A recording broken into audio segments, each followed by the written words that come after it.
Lo dijimos al principio del programa, el equipo de Visión 7 Internacional que estuvo en Colombia consiguió un testimonio estremecedor, el de la madre de una de las víctimas de la extendida práctica de los falsos positivos. Lo compartimos.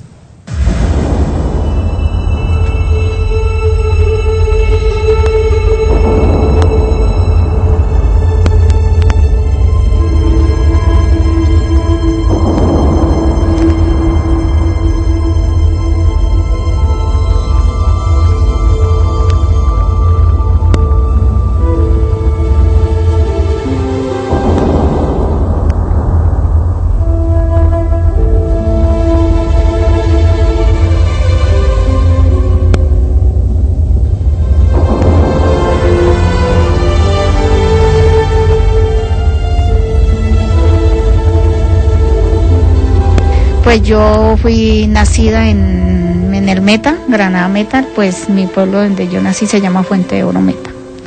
Yo siempre he vivido allá, pero mi lugar cuando el primer desplazamiento fue en Concordia Meta. Allá yo lo perdí todo lo que se llama todo. Yo quedé como mi Dios me mandó a este mundo. Allá cuando el primer desplazamiento, porque de ahí yo salí en rastra, bueno, yo pensando que la niña también me la habían matado, porque en el momento de yo estar herida y me estaban disparando, yo oía cuando la niña me llamaba y me gritaba, me llamaba a mí y llamaba al papá. Pero yo no podía hacer nada porque yo ya estaba en el suelo y los disparos, cualquier cantidad de tiros.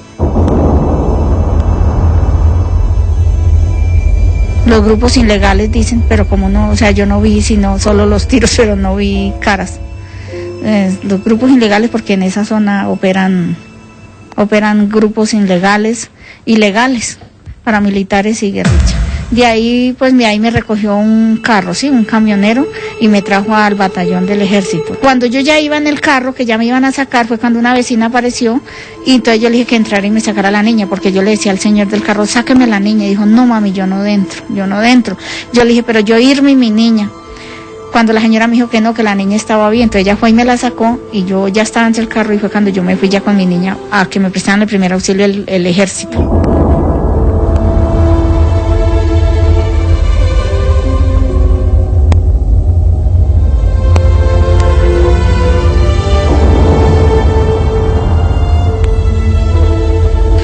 Cuando un día normal, mi niño había trabajado ese día antes, el sábado y el domingo él había trabajado y el lunes trabajó fuerte haciendo un aljibe. El niño le pagaron, él hizo lo que hacía falta en la casa, el mercado. Entonces ese miércoles me dijo, mami, yo hoy voy a descansar, mami, yo estoy muy cansado de trabajar. O sea, me dijo, mami, me voy a ir a jugar un billar. Y él fue y jugó ahí en una esquina de mi casa, en una esquina había un billar. Y él se fue, yo hice el almuerzo, mandé a la niña que le dijeran que viniera a almorzar a mediodía y él pues no vino, se puso a tomarse una cervecita y allá él, lo normal. Y eran las 5 de la tarde cuando yo iba para el curso en el SENA y estaba mi hijo borracho ya. Entonces yo le dije, papi, ¿por qué no hay a almorzar? Vaya a almorzar. Entonces él salió y yo iba en una cicla y me abrazó, fue el último abrazo que me dio. Cuando llegó y me dijo, le dije yo, papi, vaya a almuerzo. Entonces dijo, mamita, ya voy a terminar este chico y ya me voy. Yo salí, fui al taller y cuando regresé ya a las 9 ya de la noche, llegué a la casa, pasé por el billar ya estaba cerrado. Llegué a la casa, mis niñas estaban en de la vecina porque se había dañado el televisor, entonces estaban de la vecina viendo.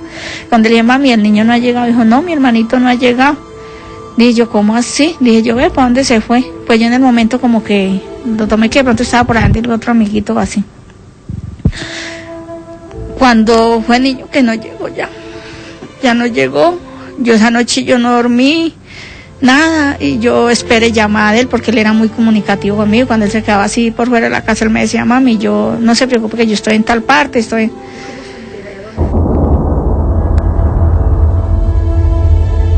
A las 3 en punto mataron a mi hijo y a esa hora él llegó a mi cama. Yo sentía morirme. Yo le dije, papi, ¿usted a qué horas abrió la puerta? Que yo no me di cuenta. Y a lo que él no me habló, yo alcé todo el niño y miré que se desapareció como una sombra. Y yo sentí un dolor que yo de ese momento no... Esta es la hora que yo tengo que llorar mucho. El dolor de mi hijo.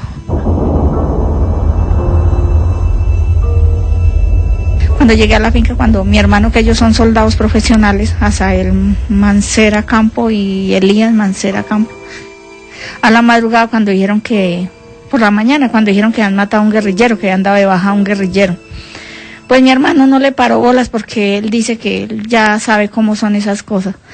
Entonces el amigo, cuando llegaron el ejército con el guerrillero al cementerio de Meseta, dijo, pues yo me voy a asomar cuál fue el guerrillero que mataron, cuando él se dio la sorpresa que era mi hijo. Entonces ya el ejército, el mandón ese que lo iba a enterrar, lo iba ya a enterrar como NN, ya tenían la fosa para echarlo ahí. Entonces él dijo que él no lo dejaba enterrar, dijo, yo no dejo enterrar a este muchacho porque yo lo conozco y sé que el hermano, el tío de él está acá en el ejército. Entonces el mandón le dijo que le ofreció plata, le dijo que se quedara callado, que no dijera nada para avisarle a Asael, o sea, a mi hermano. Entonces él dijo que no, dijo no porque yo conozco a la mamá y no, y lo que ustedes hicieron no. Y el muchacho llorando, el muchacho lloraba de ver a mi hijo, pues y hay amigos íntimos. El ejército lo mata como pasándolo por un guerrillero. Y como a mi hijo lo llevaron amarrado, le reventaron por acá la cabecita.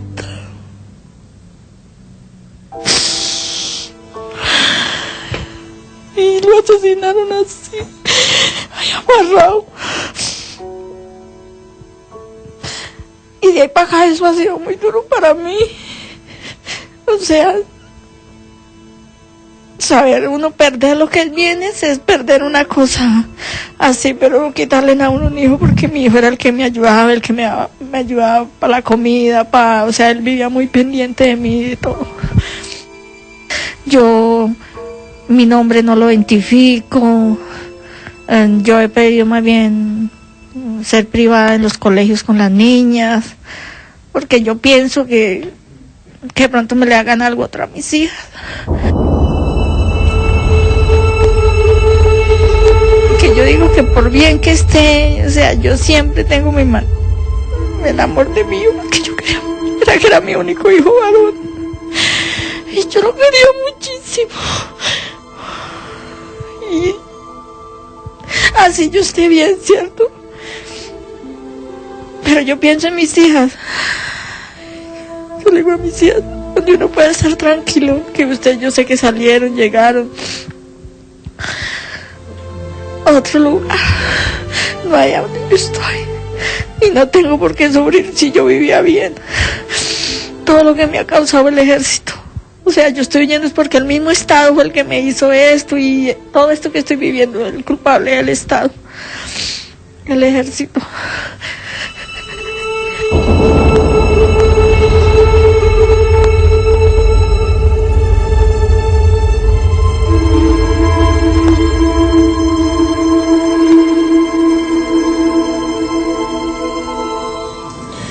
Me parece que el testimonio este desgarrador, por cierto, hay que verlo en tres planos. Por un lado, el testimonio de las víctimas y los familiares.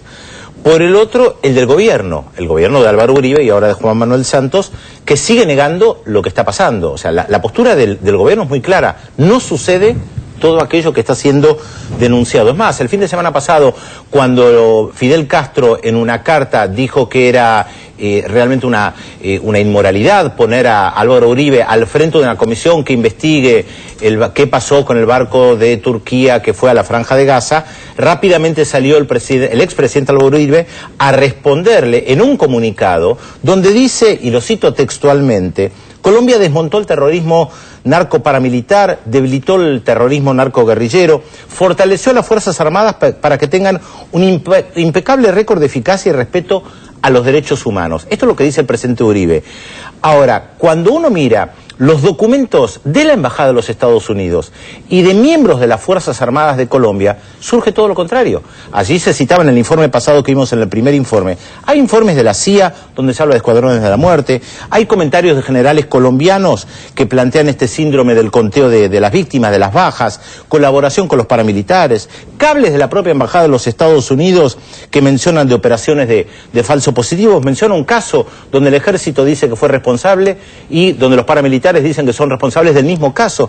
O sea, hay muchos documentos respecto de lo que está pasando. No, pero discúlpame, sí, ¿no? Pero en relación a lo que puede decir el expresidente Uribe en cuanto a la eliminación de la guerrilla, no está hablando de los métodos. en todo caso. Es decir, lo que uno se tiene que preguntar también es por una sociedad que en su gran mayoría sigue apoyando una política que tuvo métodos que nosotros estamos en este caso, bueno, no solo nosotros, digo, condenables absolutamente, porque son métodos que incluyen abusos a los derechos humanos, para eliminar lo que se suponía que era, digamos, lo que estaba perturbando la paz social. Esto más allá de la historia que nosotros siempre contamos y que hemos contado en nuestro primer informe del origen de la guerrilla en Colombia. Exactamente, y es notable cuando uno estudia y busca los antecedentes, la relación, el vínculo que hay entre el poder económico y la asociación a esto del uso de los grupos paramilitares en provecho propio, así como hay denuncias de muchas empresas extranjeras que han utilizado los paramilitares inclusive para asesinar sindicalistas o trabajadores con los cuales tenían algún conflicto. La Coca-Cola fue denunciada varias veces. Exactamente, y también empresas petroleras y mineras. Ahora, el tema de los campesinos es como que tiene una secuencia continua en cuanto a ser las víctimas de migraciones y víctimas del conflicto y de la violencia político y social. Siempre el desplazamiento es para esa Exactamente, porque fíjate vos cómo se ha desarrollado mucha de la producción agrícola de Colombia, tiene origen en el desarrollo que han hecho pequeños campesinos, no es una agricultura tecnificada, es hecha con mucho esfuerzo personal, abriendo la selva, generando tierras cultivables, pero que después aparece un terrateniente que los desplaza, que le ocupa el lugar y la forma de desplazarlo es utilizando grupos paramilitares. Y esto ha sido una secuencia permanente prácticamente desde hace 4 o 5 décadas. Esto llevó a que estos terratenientes después se establecieran con esos grupos paramilitares, esos grupos armados que son los que defienden el territorio, y cada vez que los campesinos se desplazan a otro lugar y vuelven a hacer el mismo trabajo, esa misma creación de una zona cultivable, productiva, vuelve a aparecer el terrateniente que los desplaza. Es decir, es como que si fuera funcional a este sistema de crecimiento de la economía agrícola colombiana, el tema del grupo paramilitar, ¿no? Que tampoco es un objetivo central de la política de los diferentes gobiernos que ha habido en los últimos años, de un desarrollo alternativo a la coca. Al fin y al cabo, Colombia sigue viviendo de la exportación de petróleo, del café, en cierta medida, pero ¿por qué el campesino sigue optando por la coca? Por los dividendos. A mí algo que me resulta interesante que tiene que ver con la justicia en Colombia, y es que algunos análisis señalan que, entre otras cosas, la justicia no permitió que hubiera un tercer término para el presidente. Entonces, presidente Uribe, precisamente porque esto en algún momento iba a aparecer con la fuerza con la que está apareciendo en este momento, digo, tipo de política extendida de abuso a los derechos humanos, ¿no? Mencionaba Pedro el caso del café, pero también ocurre con el arroz, el algodón, el azúcar, el maíz, banano, todos productos de exportación de Colombia que, aparte que cada uno se desarrolla en diferentes zonas, y esto es emblemático como en esas mismas zonas se dan la aparición de los grupos paramilitares, estos abusos y denuncias de fuerte violencia contra los campesinos, y la aparición también de fuertes grupos económicos apoderándose de esta zona.